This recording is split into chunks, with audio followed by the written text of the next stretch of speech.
Ang mabuting balita ng Panginoon ayon kay San Mateo.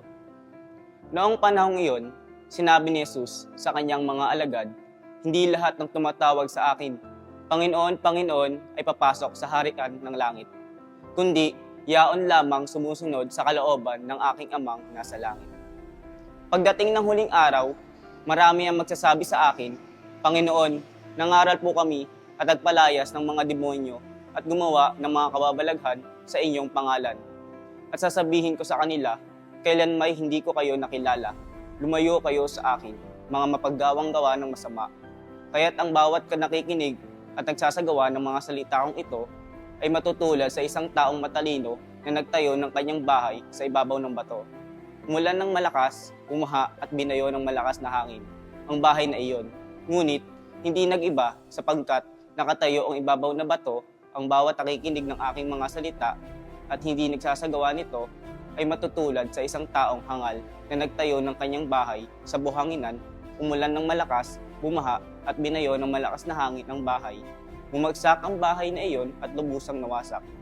Nang masabi na ni Jesus ang mga pananalitang ito, ang mga tao ay namangha, sapagkat nagturo siya ng parang isang mga kapangyarihan at hindi tulad ng mga eskriba ang mabuting balita ng Panginoon.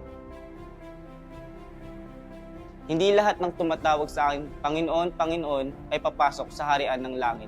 Sinabi ni Jesus na ang pagtawag sa kanya ng Panginoon ay hindi sapat upang makapasok sa harian ng langit. Bagkus, ang pagsunod lamang sa kalooban ng Amang nasa langit. Sa mabuting balita ng Panginoon, sinusubok tayo na alamin kung tunay nga ba ang ating pananampalataya. Nagpapahayag lang ba tayo ng ating paniniwala o kinakatawan ba natin ito sa pamamagitan ng ating mga gawa? Ang tunay na Kristiyano ay tinitiyak na ang ating mga gawa ay nagpapakita ng ating pananampalataya na nakabatay lamang sa kalooban ng Diyos. Manalangin po tayo. Panginoon, bigyan mo kami ng karunungang may sabuhay ang iyong salita sa araw-araw. Tulungan mo kaming iayon ang aming mga gawa sa iyong kalooban. Tulungan mo kaming itayo ang aming mga buhay sa matibay na bato sa pamamagitan ng iyong mga turo. Amen.